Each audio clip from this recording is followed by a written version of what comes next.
आजादी। आजादी किसे प्रिय नहीं होती। मनुष्यों की तो बात ही क्या, पशु पक्षी भी पराधीन रहना पसंद नहीं करते। लेकिन कभी कभी इस प्रिय आजादी की रक्षा के लिए प्राण भी न्यौछावर करने पड़ते हैं।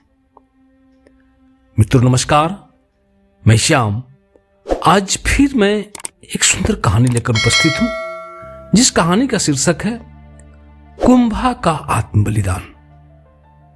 मित्रों, यदि अभी तक मेरे चैनल को आप सब्सक्राइब नहीं किए हैं तो कृपया सब्सक्राइब कर दें। तो आइए कहानी की तरफ।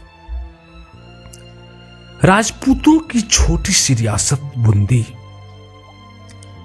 वहां के वासी थे आजादी के परवाने हरा जाति के राजपूत, परमवीर, नितांत स्वाभिमानी, अपनी मातृभूमि की आन बान के लिए हरदम मर मिटने को तैयार। लेकिन शीघ्र ही उनकी वीरता की परीक्षा की घड़ी आ पहुंची। चित्तौड़ के महाराणा ने बूंदी को अपनी प्रचंड सैन्य शक्ति के बल पर अपने अधीन करना चाहा। बूंदी के हरा राजपूतों ने डट कर युद्ध किया। राणा को इस युद्ध में मुंह की खानी पड़ी। बूंदी की छोटी सी रियासत के उन जंबाज सपूतों ने चित्तौड़ के शक्तिशाली राणा को धूल चटा दी। इस अपमानजनक पराजय से राणा तिलमिला उठे। वे क्रोध से आग बबूला होकर प्रतिज्ञा कर बैठे कि जब तक बूंदी पर अपना झंडा नहीं फहरा दूंगा तब तक एक बूंद पानी भी नहीं पीऊंगा। बूंदी छोटा सा राज्य सही, पर उसे चुटकियां बजाते तो जीता नहीं जा सकता। जल्दबाजी में बिना पूरी तैयारी किए युद्ध करने पर चित्तौड़ को फिर पराजय का मुंह देखना पड़ता। पूरी तैयारी और युद्ध में काफी समय लगने की संभावना थी। ऐसी स्थिति में राणा की प्रतिज्ञा का क्या हो। राणा अपनी प्रतिज्ञा से तिल भर भी डिगने को तैयार न थे। सोच विचार के बाद एक मंत्री को यह उपाय सूझा कि बूंदी का एक नकली किला बनाया जाए और राणा उसे जीत कर अपनी प्रतिज्ञा पूरी करे, फिर अन्न जल ग्रहण कर ले। बाद में भली भांति तैयारी करके बूंदी का असली किला जीता जाए। यह उपाय सबको पसंद आया। फिर तो तुरंत एक मैदान में बूंदी का नकली किला बनाया जाने लगा। तभी चित्तौड़ की सेना का एक हारा सैनिक जंगल से शिकार खेलकर लौटा। किला बनते देखकर वह ठिठक गया। ध्यान से देखकर बोला, आहा, कितनी सुंदर कारीगरी है। ठीक वैसा ही द्वार, वैसा ही परकोटा, वैसे ही बुर्ज बूंदी के किले की हूबहू नकल की गई है। मेरी मातृभूमि बूंदी, तुझे प्रणाम है। यह कहकर उसने उस किले के सामने अत्यंत सम्मान से सिर झुका दिया। लेकिन सैनिक का कौतूहल शांत नहीं हुआ। उसके मन में एक प्रश्न घूमता रहा कि आखिर बूंदी का यह नकली किला यहां क्यों बनाया जा रहा है। वह अपना कौतूहल मिटाने के लिए कारीगरों के पास पहुंचा।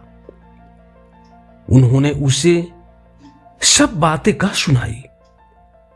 बातें सुनते ही उस सैनिक की पेशानी पर बल पड़ गए। वह विद्युत गति से वहां से निकल गया। दृढ़ निश्चय से उसकी मुट्ठियां कस गई, आंखें लाल हो गई, बाहें फरकने लगी। उसका ओजस्वी स्वर फूट पड़ा, यह नहीं हो सकता। मेरी मातृभूमि बूंदी, जब तक तेरा यह बेटा जीवित है तब तक तेरा यह अपमान कदापि नहीं हो सकता। मैं रक्त की आखिरी बूंद शेष रहने तक अपनी मातृभूमि की रक्षा करूंगा। जानते हैं कौन था यह सैनिक? यह था वीर हारा राजपूत कुंभा। इसकी मातृभूमि थी बूंदी, पर यह बहुत समय से चित्तौड़ के राणा की सेना में नौकरी करता था। बूंदी के कुछ और हारा राजपूत भी राणा की सेना में सैनिक थे। सभी परम स्वामी भक्त, परम वीर। ये सभी राणा के लिए हर दम मर मिटने को तैयार थे, पर अपनी मातृभूमि बूंदी को अपमानित करने का यह नाटक इनके लिए अत्यंत असह्य था। सब चित्तौड़वासी इन हरा राजपूतों की इस नाराजगी से बेखबर थे। योजनानुसार राणा दूसरे दिन बूंदी के नकली किले को जीतने के लिए सेना लेकर चल पड़े, एकदम निश्चित जीत के बारे में पूरी तरह आश्वस्त, क्योंकि वास्तविक युद्ध नहीं थे, युद्ध का नाटक हेतु था। राणा के वहां पहुंचने पर हल्का फुल्का प्रतिरोध करने के बाद बूंदी के नकली सैनिकों को हथियार डाल देने थे। लेकिन यह क्या, नकली किले में घुसने से पहले ही राणा की तीरों की जोरदार बौछार का सामना करना पड़ा। तीर ठीक लक्ष्य साध कर छोड़े जा रहे थे। राणा ने बड़ी मुश्किल से अपने को बचाया। यह सब कुछ अप्रत्याशित था। कोई नहीं जान पाया कि यह कैसे हुआ। अब राणा का सेनापति यह जानने के लिए आगे बढ़ा कि माजरा क्या है। तभी अंदर से हारा राजपूत वीर कुंभा का सिंह गर्जन सुनाई पड़ा। सेनापति जी, खबरदार, पीछे हटिए। हमारे जीते जी आप बूंदी के किले में पैर नहीं रख पाएंगे। अंदर आने के लिए आपको बूंदी के वीरों की लाशों पर से गुजरना होगा। अच्छा कुंभा, यह तुम हो?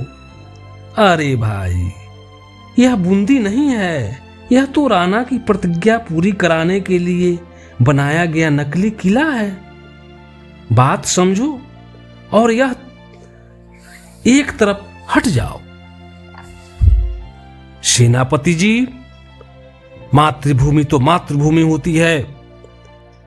वीर अपने प्राण देकर भी अपनी मातृभूमि की रक्षा करते हैं। मातृभूमि नकली भी होती है, यह मैं आपसे सुन रहा हूं। हमने राणा का नमक खाया है। हम उनके सेवक हैं, उनके लिए प्राण तक दे सकते हैं, पर किसी के भी हाथों इस तरह अपनी मातृभूमि बूंदी का अपमान कदापि सहन नहीं करेंगे। सभी लोगों ने लाख समझाया, लेकिन बूंदी के नकली किले में मोर्चाबंदी करके डटे हुए उन मुट्ठी भर हारा राजपूतों में से कोई तिल भर भी डिगने का या झुकने को तैयार नहीं हुआ। और अंत में युद्ध हुआ। एक बेमेल मुकाबला। एक ओर चित्तौड़ के राणा के हजारों सैनिक और दूसरी ओर हारा कुंभा के नेतृत्व में लड़ने वाले 20-25 देशभक्तों की छोटी सी टोली, जो बूंदी के उस नकली किले में मातृभूमि के प्रति प्रेम की भावना लिए हुए उसकी रक्षा करती हुई मर मिटी। जब तक एक भी हारा राजपूत जिंदा रहा, चित्तौड़ का एक भी सिपाही बूंदी के उस नकली किले में प्रवेश नहीं कर पाए।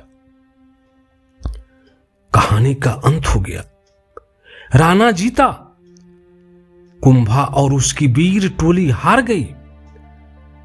पर क्या सचमुच ऐसा ही हुआ? नहीं, लगता ऐसा है जैसे राणा जीत कर भी हार गया और कुंभा अपनी मातृभूमि की आन बान के लिए मरकर भी युद्ध में जीत गया। सचमुच कोई कोई जीत हार से भी बदतर होती है और कोई हार जीत से भी अधिक शानदार। क्या कुंभा की हार तथा उसका आत्म बलिदान किसी शानदार जीत से भी अधिक गौरवपूर्ण नहीं है? तो मित्रों, इस प्रकार इस कहानी का अंत होता है। यदि यह कहानी आपको अच्छी लगी हो, कृपया इसे लाइक करें एवं मेरे चैनल को सब्सक्राइब करें। धन्यवाद मित्रों, धन्यवाद।